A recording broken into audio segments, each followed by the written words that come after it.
everybody! Today I'm going to try to answer one of the most difficult questions ever, which is, how do I buy a good wine at a store? I would like to say first and foremost, this is very subjective, so take what you will from the video, but also if you want to drink Barefoot Pink Moscato, you can. If you want to drink Barolo that's 20 years old, you can. It doesn't matter to me, it's your choice, but if you want some helpful hints on how to choose a wine when you go to the store because maybe you're feeling a little bit overwhelmed, this is the video for you. A good way to start is to say, do you like apple juice or do you like grapefruit juice? If you like apple juice, you probably like sweeter style wines, whites or rosés. And this is a good starting point for people who don't drink wine that want to get into it. I would say automatically go to a white or rosé that has a little sweetness to it. That'll open you up to the world of wines, and maybe you'll keep going from there and move on to deeper, more intense wines. If you like grapefruit juice, you'll probably start with more of a dry style white. On the other hand, do you like milk chocolate, more sweet and creamy, or do you like dark chocolate? If you like milk chocolate, I would again recommend a little sweeter style wine, maybe more fruity wine. If you like dark chocolate, you like that bitter taste, try an intense red wine that has more tannins. So one of my biggest suggestions is to reflect on what you like, think about it, take notes, write things down, and consider everyday decisions that you make and your style and your palate. Next, what's the occasion of the wine? Are you buying it for a dinner party? You might want to have a kind of a crowd pleaser. I would say about 70% of people prefer red over white, so it's not a bad idea to get a lighter bodied red to kind of be the medium for everyone. Are you doing it for you alone? That's where you can start to explore. Grab a grape variety you never heard of before, try it, open it up, drink a glass. Are you doing a food pairing? Refer to my last video for a little bit of food pairing knowledge and decide what wine would go best with what you're eating. And one of my biggest suggestions ever would be not to go to the grocery store to buy your wine. They're supporting really large scale, quick manufacturing wineries that don't really have a lot of, personal touch or love put into the wine. I'm not going to discredit all the wines at the grocery store. I have been to the grocery store and been like, wow, look it, there's that producer. I had no idea they had it at Safeway. But if you are new to wine and you really don't know what you're doing, I absolutely suggest going to a local wine shop. Not only are you supporting a local business and helping not a huge company like Safeway, but maybe someone your family knows or, nice people, you are also going somewhere where they're going to be hiring people that know what they're talking about. They hire a certain level of expertise. So when you go there, you can ask questions. If you go to Safeway, you might be able to snag someone and say, hey, what's the best wine here? And they might give you a little recommendation. If you go to a wine shop though, they will really take their time to make sure that you go home with the wine bottle you want. And also if you keep returning to the same one, you can kind of build a relationship with the wine shop owner or the employees so they can keep suggesting things that go along with your palate, or they can say, oh, we just got this new one, you have to try it, I had it last night with dinner, it's amazing. And I will say that wine shop wines are better priced than grocery store wines. So it's not like you're spending a lot more money to get that expertise. When you go to the wine shop, if it's your first time, you don't know what you're doing, ask the employee, what are you drinking? What's your favorite? Or what would you suggest with fish? Or you can ask them 1,000 questions and they'll narrow something down for you. If you work in the wine industry, you love helping people find the wine that they like. The best thing in the world for me is when someone comes back to me and says, oh my God, I opened that bottle you suggested, it was amazing. It makes me feel great inside, and it makes me kind of say, oh great, we have this other thing, if you like that one, you'll probably like this one too, and then I pour them a taste of that.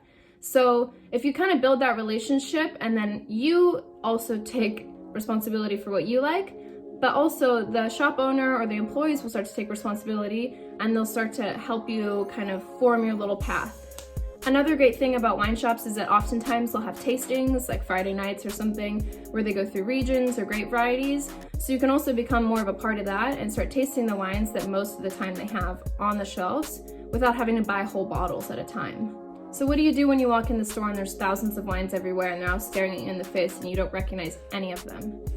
Well, walk up to them, don't be intimidated, and I have a bottle here that we can kind of use as reference. It is Châteauneuf du Pape. It's from France. You can see that from product of France written here. Oftentimes you'll find the alcohol percentage here. Start to take note of whether you like high alcohol wines or low alcohol wines. You have the vintage here, 2015. The vintage is what year it was harvested, not what year it was finished being produced. So that's something to keep in mind. start to just try out different wines from different regions. Chateauneuf-du-Pape is a appellation, so they make many different wines under different producers in this one area, but they'll all have this label on them.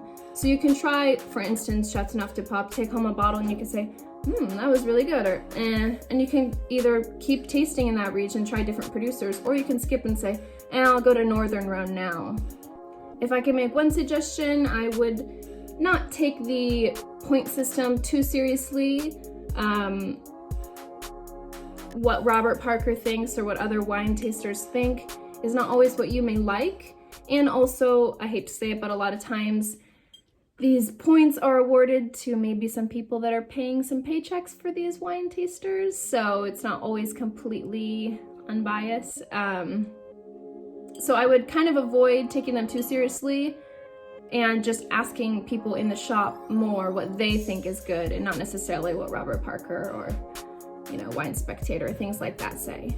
Some more things to keep in mind when you're buying a bottle of wine is don't let the price change your opinion about the wine. I would set a kind of a precedence that I would spend at least $15 on a bottle of wine if you do want a quality bottle of wine, because there's a lot going into wine production. You have a whole year of a whole year of growth out on the vines, then you have them coming in, you're fermenting them, you're aging. There's a lot of time and effort going into this bottle of wine you have in front of you. So to spend $5 on it, you probably won't be getting very high quality wine. If quality is not what you're looking for, and you're just looking for something you enjoy, maybe you like sweet, easy drinking wine, go for it. If you want kind of a nicer quality, I would say expect to spend at least $15, although you don't have to spend upwards of hundreds and hundreds of dollars to get a good bottle of wine. Another thing to keep in mind is don't stress over age. You don't need to have a 10-year-old bottle of wine for it to be good. 90% of wines made out on the market are actually not meant to age very long, so buying a 2018 Sauvignon Blanc from New Zealand will actually be the best Sauvignon Blanc from New Zealand you'll get. You don't want to wait 5 years to drink it. It's not going to taste nearly as good as when it's fresh and fruity and really in your face. Another thing to keep in mind is don't be scared of screw caps. I know there's this kind of misconception about them. They're not bad. Maybe I'll make a video about different tops for wines, but the main difference is that screw tops will keep your wine fresher. So they're better for white wines, rosés, and even young reds.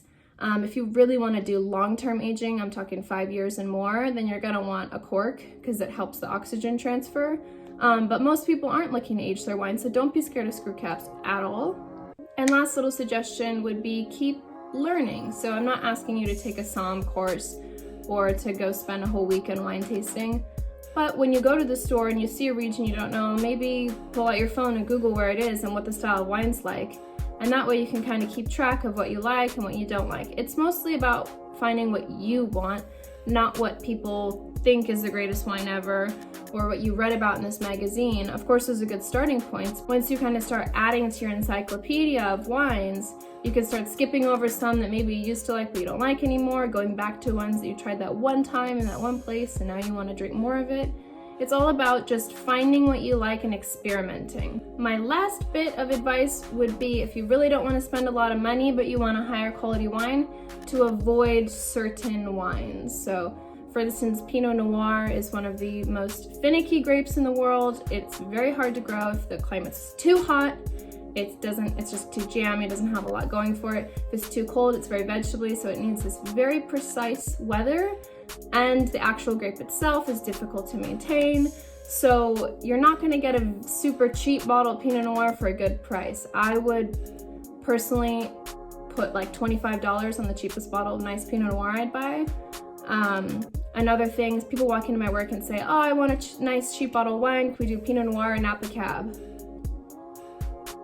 Pinot Noir and Napa Cab, ooh, okay, those are pretty expensive. Napa Cabs are very expensive, and don't be mad at me, anyone who's crazy about Napa Cabs, they are overpriced.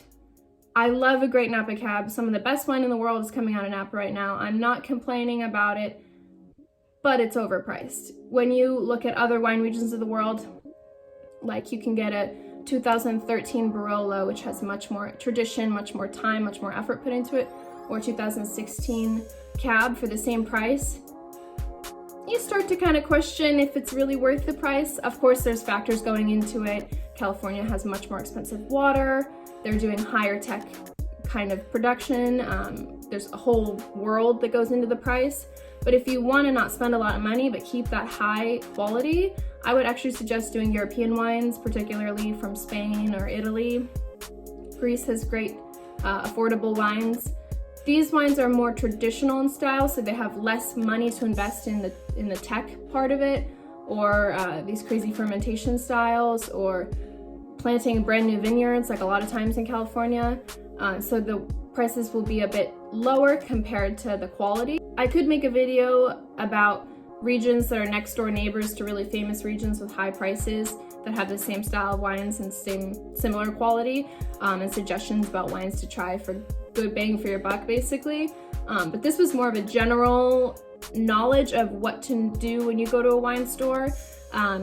Maybe I'll get more specified in examples of great wines for great prices in another video, or what to avoid when going to a particular region, things like that.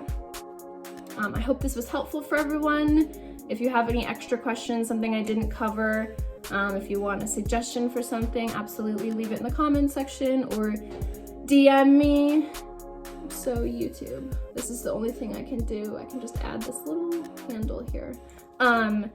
Do it, and I guess go out to your nearest wine shop and have a nice time. Relax, don't take it too seriously. It is wine, it's supposed to be enjoyed, it's supposed to be relaxing, don't stress about it.